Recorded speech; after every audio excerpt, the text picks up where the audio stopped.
Hello everyone, I'm meteorologist Charlie Ironmonger. Thank you so much for joining me today for an episode of Charlie Loves Science. Now, last week we talked about sea level rise and faced a little bit of some doubt, some criticism in the comment section, and fully appreciate that.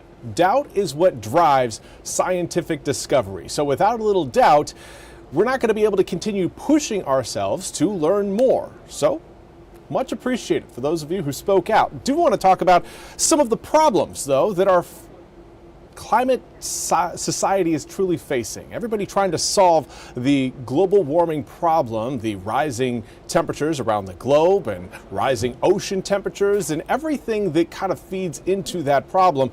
We've continued to try to model it to get a better projection of where things are heading. But we do have, again, quite a bit of uncertainty in those climate models. We're going to break down, again, some of the more minute kind of problems that are really plaguing those climate models from giving us the type of information that would help us solve some of those problems before they became even bigger problems. We want to start out with a study by Rutgers University that was recently published. Now, prior to getting into the details found in that study, a wide-ranging climate theory suggested that due to shoot, I'm a little bit high here. Let's scoot that down.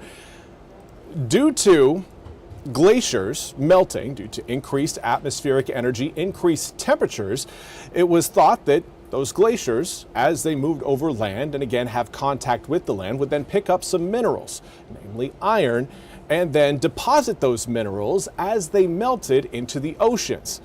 This would then spark the potential for an increase in algal blooms because, I mean, we know it here in eastern North Carolina, when we get an abundance of nutrients in our waterways, it usually leads to massive algal blooms that rob the water of oxygen and can lead to massive fish kills.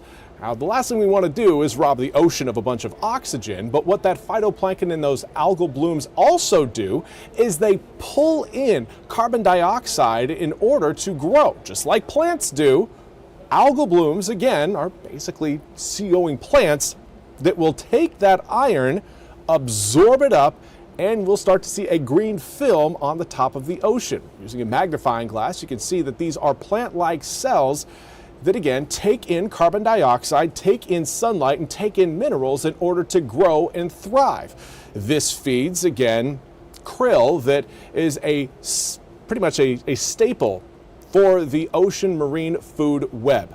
Without phytoplankton, you're going to run out of krill, and then you're going to run out of fish. You're going to run out of whales are going to be taking a huge hit. A lot of ocean organisms depend on these algal blooms, and we thought, okay, with the absorption that those algal blooms would bring, we would see more carbon being sequestered within our marine food web system. Unfortunately, the recent discovery by Rutgers University found that there was far less iron than previously thought in that ocean or in that glacial meltwater running into the oceans. That again is going to lead to less of a carbon sink in the oceans that was previously anticipated, leading to error in climate models. Now, on the flip side, that's one issue where we thought, okay, the ocean would be a bigger carbon sink, pulling in more carbon dioxide out of the atmosphere and into the ocean. On the flip side of that, we may be underestimating some of the microorganisms that also play a role in ocean carbon dioxide absorption. Now, this has to do more with the microscopic organisms, the plankton that happens to have calcium carbonate shells, very tiny, small crustaceans, but they need carbon in order to create those shells. You're not going to have a calcium carbonate shell unless you've got access to calcium and carbon.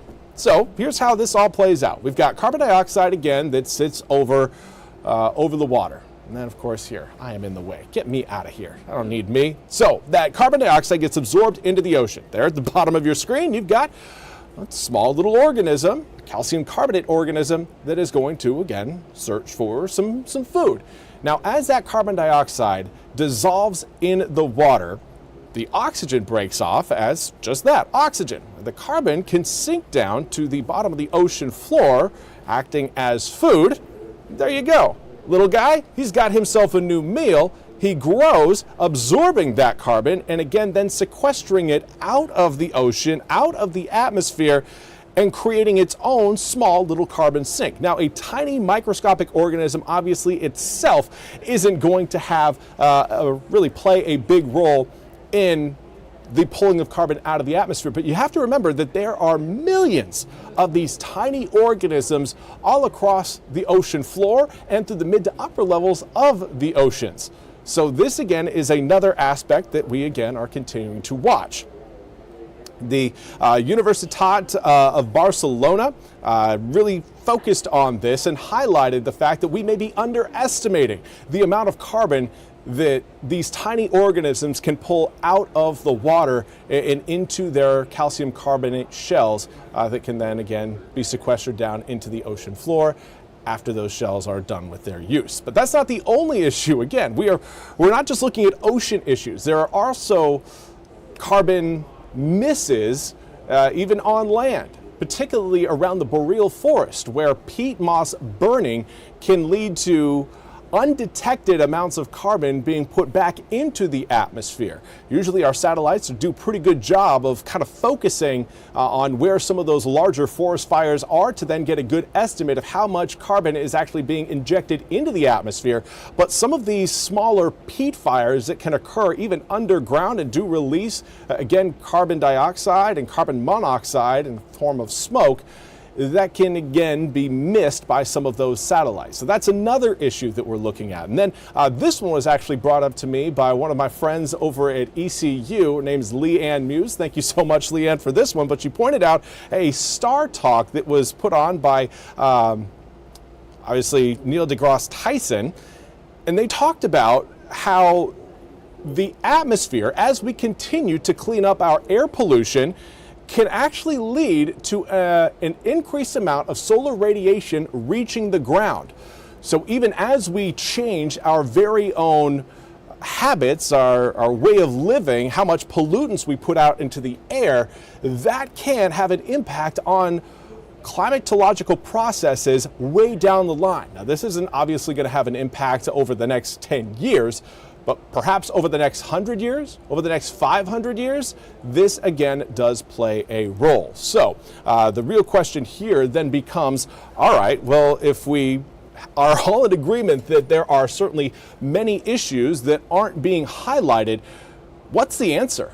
Where do we go from here? If we are going to have to pick out all of these tiny little minute problems, how do we solve it all? How do we figure out exactly where things are going?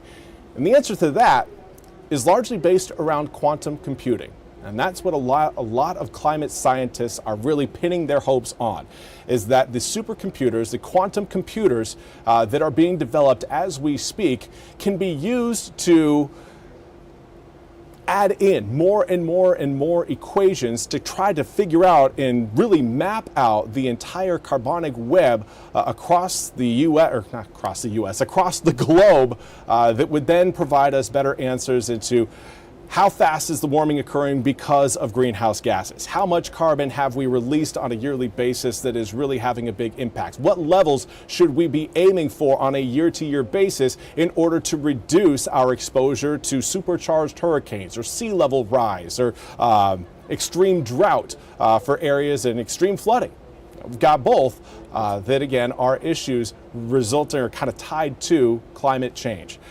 So that's kind of a breakdown again of some of the issues around climate modeling problems. We are still several years away from quantum computers being able to truly process these kinds of problems. In fact, quantum computers are still in their infancy, but there is a lot of money being poured into that research, and I think by figuring that out, by figuring out quantum computing, we will then have a better opportunity for figuring out some of the problems that our environment is faced with.